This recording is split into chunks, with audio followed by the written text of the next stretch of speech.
What's going on today, guys? Welcome to part I forget what part this is, but anyways, welcome. If you've been watching, we're going to switch gears a little bit today. I only got a couple hours this evening to work on this because I got a birthday party to go to, or a surprise birthday party, so happy birthday, Kevin.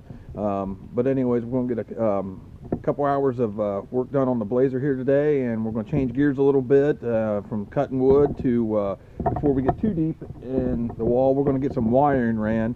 So we're going to get some wire ran for the all new voltmeters, and we're going to get wire ran for the doors, so stick around.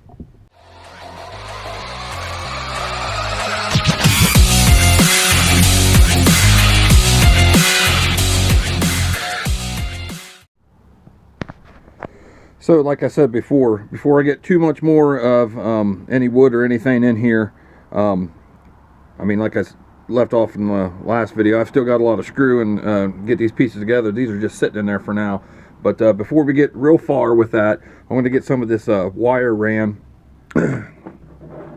like I said, for my doors and the voltmeters that I plan on putting in, because I'm planning on putting in a voltmeter for each 4K. That way I can monitor each voltage on the fly. But anyways, I'm going to be using for the doors the Audiopipe 10 gauge wire. That's more than enough for running 4/8 and 2 tweeters in each door. So what I'm going to be doing is I'm going to be running 2 runs to each door.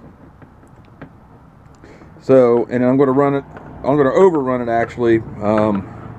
I'm going to run more than what I actually will need because I would rather, after I get the wall and everything in, I would rather have too much wire up there and back here than not have enough and then trying to fish wire around and through a wall.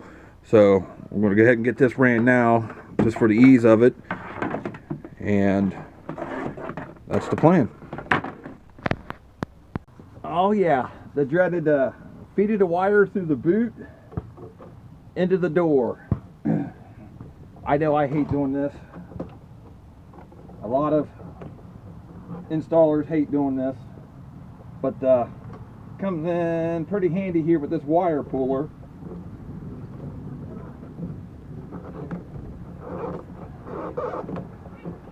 Feed this right up in here, pull it right out.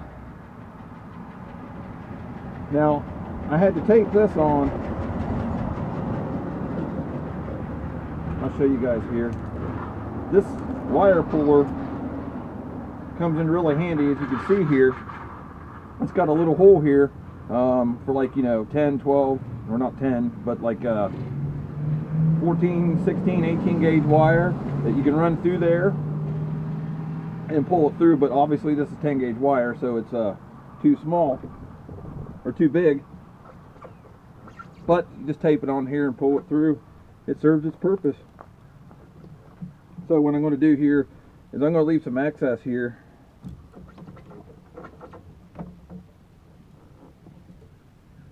Just so I have enough to run to all my speakers here once I get in the door. I'll figure more of that out later when I actually put my doors on and I start wiring the 4/8 and the 2 tweeters up.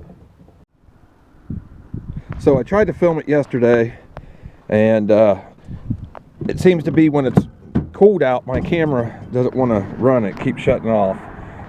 So it's a little bit warmer today, so I wanted to show you here. I got this in this door. Now it wasn't as easy as the other door here because of the emergency or the parking brake being right here, and the bracket actually covers that hole.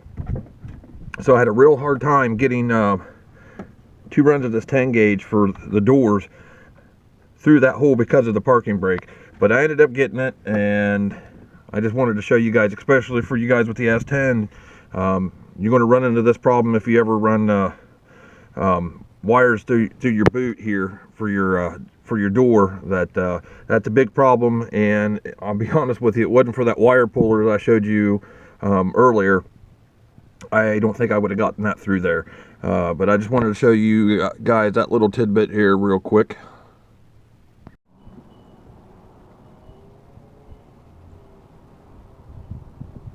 Alright, so what I'm doing now is, like I previously stated earlier in the video here, before I get too far into getting this shelled out and whatnot, I'm going ahead and running some of these wires. Now what I'm doing here is I'm making up my wiring for my runs of my voltage gauges. And once again, this is just the way I do it. Everybody's got different ways of doing things. And like I've said before many times, you know, when you do some of this stuff, you know, I don't know if there's a right or wrong way to do it. But what I'm doing, like I said, I'm going to run a meter for each one of my 4Ks, so I can monitor their voltage on the fly. And I also have a voltage meter for the overall general voltage of the vehicle. Like I said, I plan on mounting these, kind of maybe doing a little bit of a not a custom center console, but like a custom addition to the console that I could put these in. I would really love to go crazy on a center console. You know, do something crazy where it comes up, and you know, I can add some, you know, like some 6s or something like that in the console, and you know, put all these and maybe like an iPad or something like that. But my my shifter is in my center console on the floor there, so that kind of limits me of what I could do. Now I did see a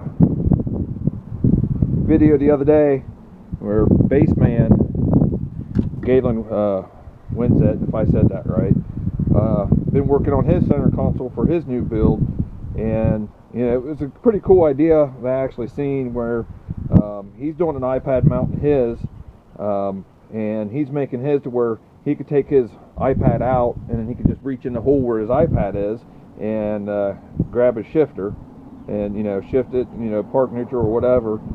I don't know if I want to do something like that, but it is a really good idea, and it piqued my curiosity, and it is an idea what to do.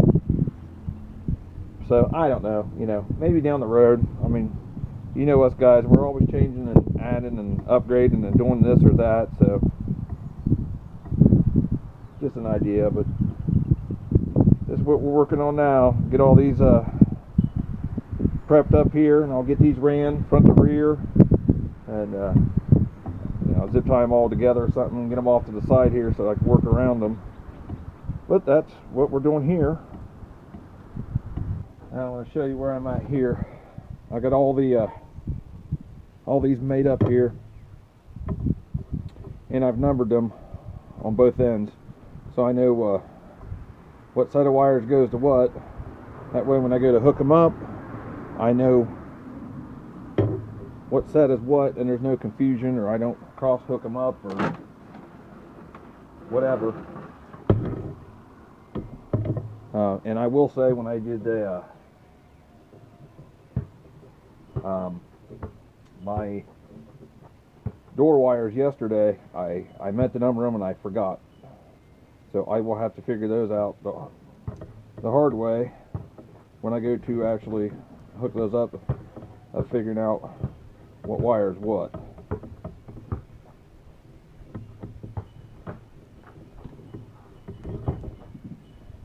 Oh, I got that done. I'll run a piece of tape over this every so often, that way it just holds it all together.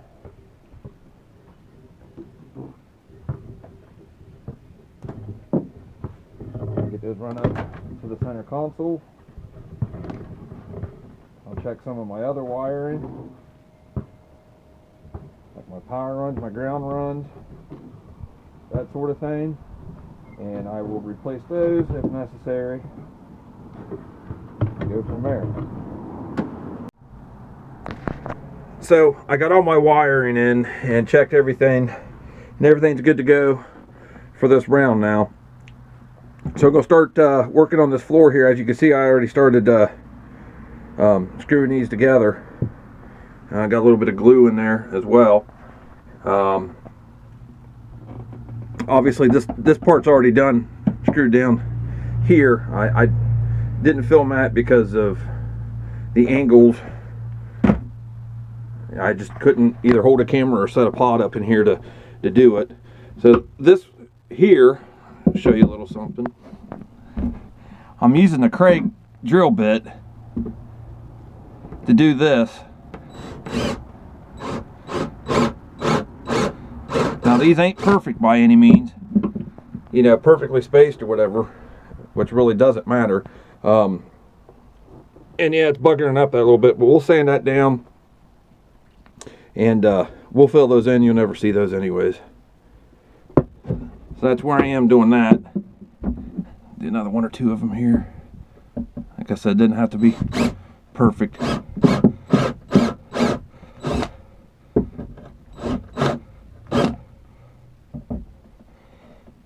Because you're never going to see it anyways.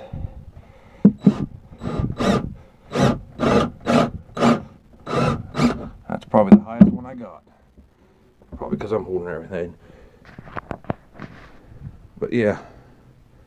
So, kind of getting us together here.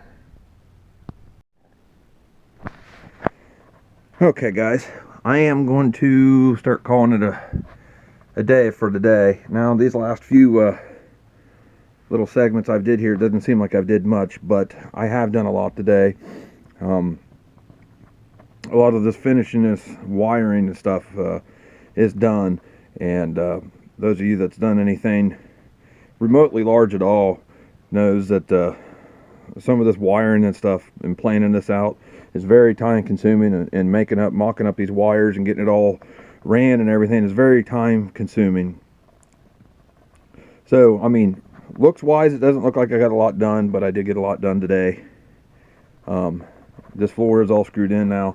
I've still got to make my bracing for the front here to make this thing even stronger, and that's where I'm going to use some of the recycled wood from the last build that I'm still able to use. I use as much of it as I can, that way I don't dip into the new stuff that I've got. So tomorrow I'll work on this bracing some more, get it all secured, and then the roof will go up. We'll get the roof in, get it foamed, screwed and everything, and then I can start putting up these sides. So hopefully this time tomorrow, maybe I'll be working on the sides here, and this shell will start taking more shape. But that's where we are, and we'll be back tomorrow. We'll bring the vacuum out. We'll sweep some of this up. That way we don't have a whole bunch of sawdust and everything in here. We'll try to keep that down. But like I said, we'll start this back up tomorrow morning. It's after 7 now, so I'm going to be losing daylight here shortly anyway, so I might as well just call it quits and go in and spend some time with the family and go from there. So we'll be back at this first thing in the AM. So it's the next day here, guys, and we got much better weather. Still ain't got no leaves on the trees because we've had so much cold weather still, but it's coming along. We'll take days like this, we'll take advantage of it. We're gonna get started today. Like I said, we left off there yesterday. We got some of the floor put together, and we're gonna start making some bracing for it. But before we do that, I need to change the blade and miter saw here. So we'll get that changed out, and we'll start getting some of our 2x4s and stuff cut up for that bracing. But here, before I get too started here, here's my injury from last week. My stitches are wait for that truck to go by. My stitches are they're healing up pretty good. I just thought I'd show that to you guys before I wrap it up. That way I don't get nothing in it. So we'll get this blade changed and we'll get started.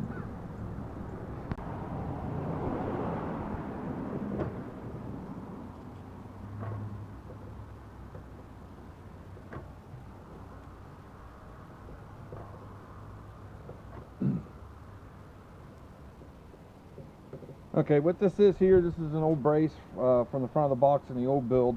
Might as well recycle as much material as we can. Get this cut down down the length.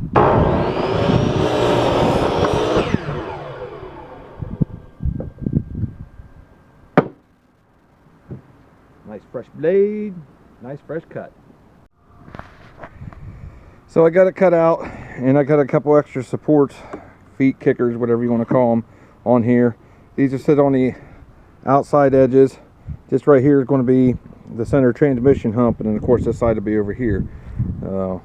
Let's go put this in. So I got this mocked up here. It looks like it's going to be pretty sturdy, especially after I get it screwed down here. So what I'm going to do is I'm going to take my counter bit, and since I want this to be all smooth when I'm done so you can't see nothing, I'll countersink the holes here for the screws, and we'll get this all screwed down here. So what I'm doing here is I'm getting these, like I said, I was going to countersink these. That one might be a little bit deep, it's alright. So it's 52 inches wide. So what I've done here is I want every 2 inches, and we'll kind of stagger those, maybe to add a little bit of extra strength, that way they're not all in one straight line. But we got all those countersunk, and I already got a few screws in. We'll finish getting those screws in, and just with a couple of screws, it's starting to pull together a lot tighter.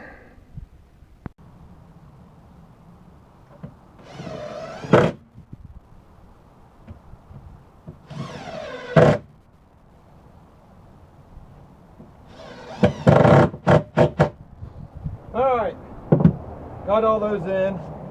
Like I said before, we countersink these. We'll fill these in and sand them smooth and paint it over. That way you can't see any of that. And you know, like I said, part of my loading wall is going to be over top of these as well. Now I'm not sure if it's, you know, going to be a center port or a driver's side port just yet. I'm still playing with that. But like I said, kind of stagger these a little bit, add some extra strength. As you can see, it's starting to get stronger now. And like I've iterated before, using as much recycled material as I can. This is a 2x4 from the previous build, and here's all the screws that I saved from the last build that are all straight, not chewed up. And reuse some of those, because as you guys know, when you're buying, you know, pounds or screws by the pound, like Lowe's or Home Depot or something like that, some of those could be expensive, as well as the wood. So why not use as much again? Cut down a little bit of that cost. So we're going to change gears now that we got a little bit of this floor more secure. I just got a call from my father-in-law. He's going to come down, and he's going to help me get this first part of the roof up here. Obviously I can't hold a large piece of plywood up there and try and get a bite on the screws to get this secured into there. So I'm going to go start prepping that. I've already got it all cut, as you remember from an episode or two ago. It's all cut and ready to go.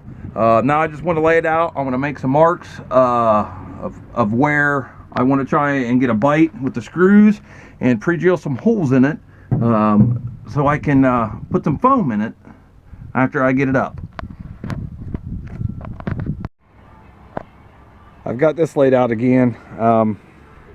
I got my marks and about the places I want to hit it with screws, and I've got it pre-drilled out here so I can stick my straw through and foam this. I got a line here. That's for the first cross brace from the windshield, and what I plan on doing is getting a few screws in it too, just for some added strength and peace of mind that I know it's up there. I know basically just get it tacked up, and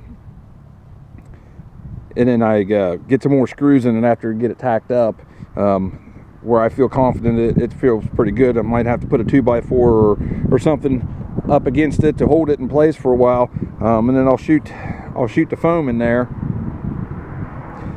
and once that foam sets up, it'll grab this and it'll wrap itself around that cross brace and stuff there, and it should turn out to be pretty strong. So my father-in-law came down and gave me a hand And we got the first section of my ceiling in. Just got it tacked up there for now. Still got some more securing to do to it, but it's up there. I just needed mainly the help holding it up so I can get it secured. But we have it up there. Obviously I still got a lot of more work to do. I had on that back section, but I should be able to get that by myself, not a problem. So this should add quite a bit of strength once it's all tied together with the box.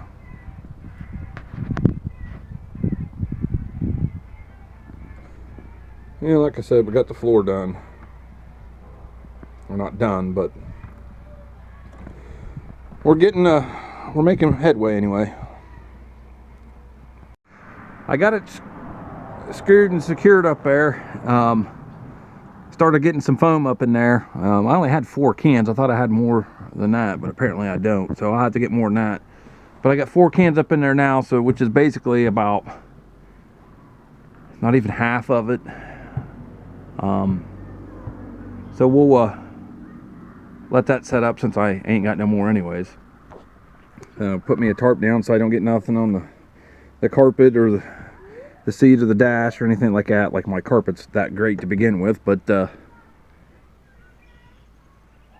put a couple supports up there. I don't want that foam as it expands to push that wood or boat in the middle. So we'll put those in there for now, just in the event that it would push it or boat in the middle.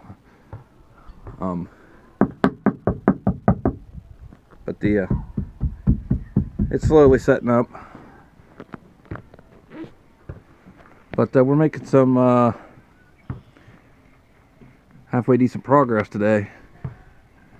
Now we'll maybe start on this other back piece here.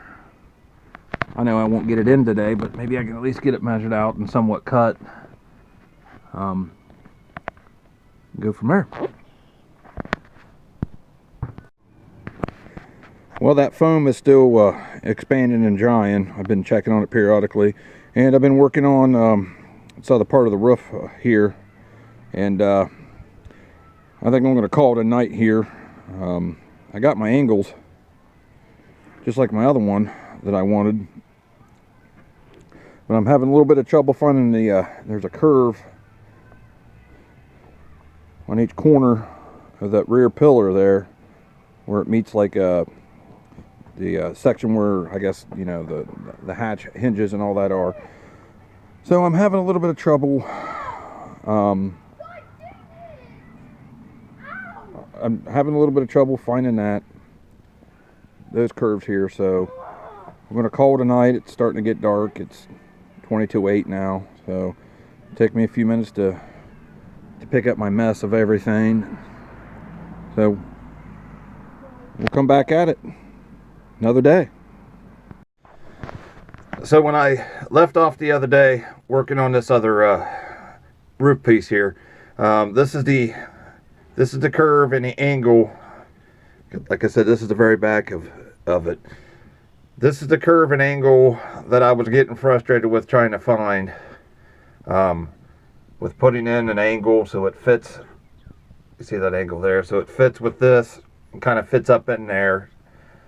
So I got really frustrated trying to find this angle, and that's when I decided to just call it a quit for that day on this particular piece, because I didn't want to get mad or screw up and then waste a good sized piece of wood here. So today I'm out here, see if I can do this with 2 hands. I took me a piece of cardboard, cut it out here, so I could kind of get a better idea of this curvature. Now I'll have to notch it or do something for this bolt here, because I'm not going to take it out. But this gives me a better idea of the kind of curve I need. So sometimes when doing stuff like this, you're having trouble finding stuff. Cardboard could be your friend.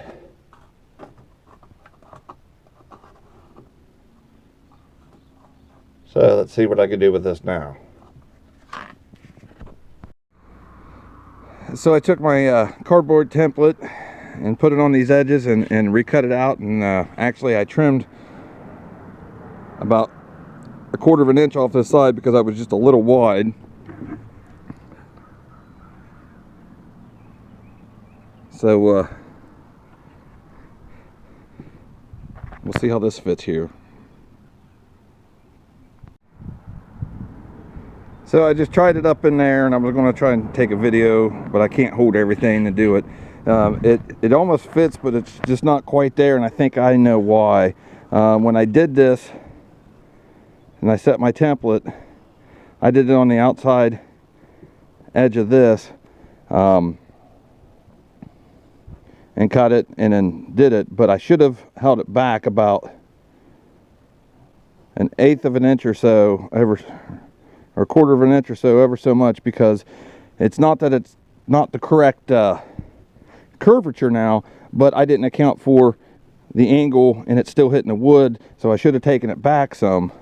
So I'm going to try and trim it down a little bit like that, and see if I get it to where I'm supposed to be at now.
Now that may have been a little time consuming, but I wanted to make sure I took my time. That way I didn't get that blade on a binder or anything.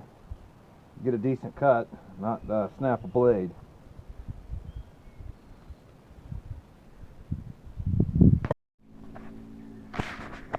So I took another break here because we had to go to Sunday dinner. When I came back, and I got this other section in. I don't know how well you can see it this way. Let's go around here.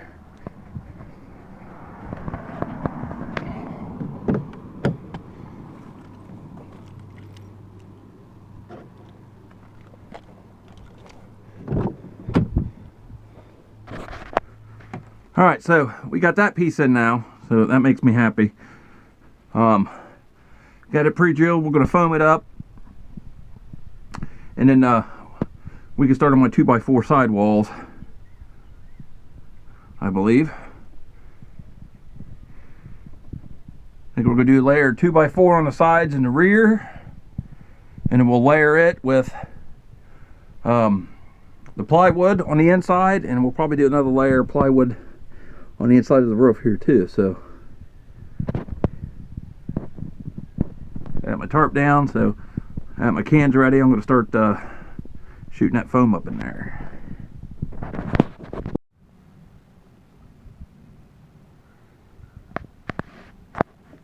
Now it's all screwed, glued, and I've shot 8 cans of foam in this section here. So I think that puts me up to about 22 cans total for the roof.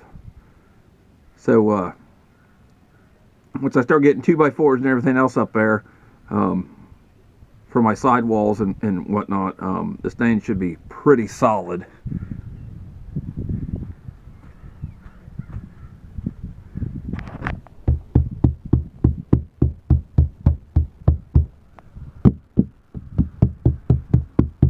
Pretty solid, so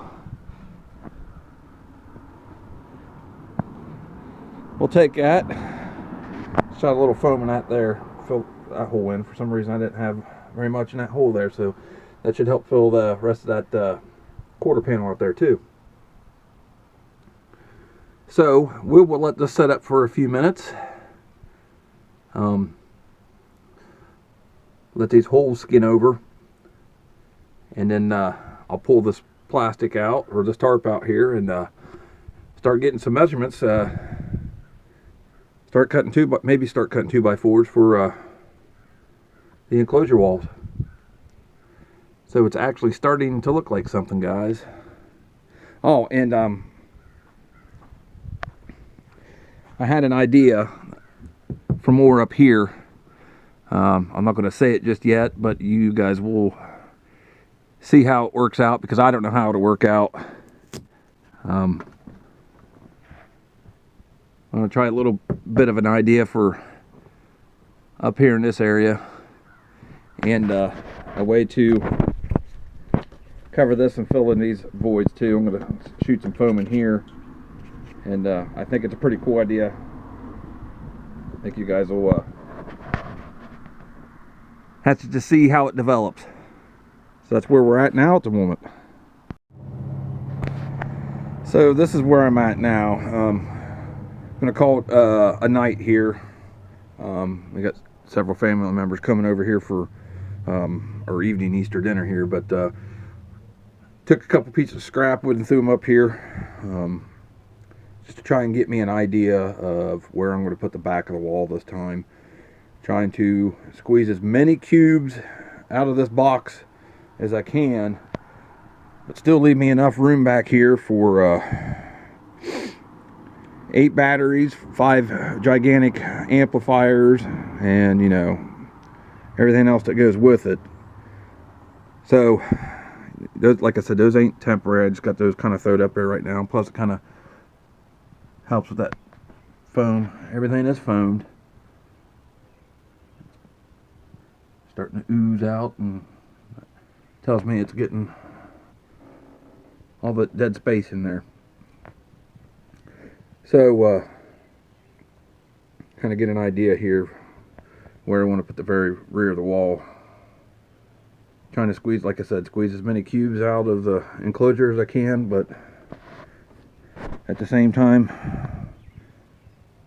as much room back here as I can. So that's where we're at. We'll call it a night, and it's supposed to be really nice tomorrow. So I'll get an upload first thing in the morning, be part 2 of this build, and we'll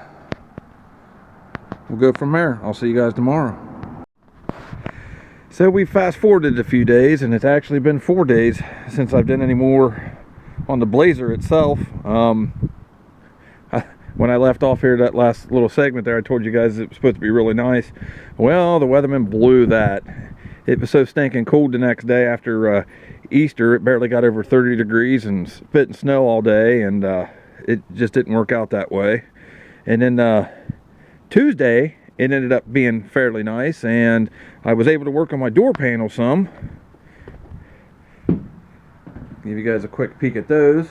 You will see that in another episode after this, I believe. And then we had more rain, lots of rain, so much rain that it actually flooded around here again, and had to move this and all my other vehicles across the road to the neighbors there.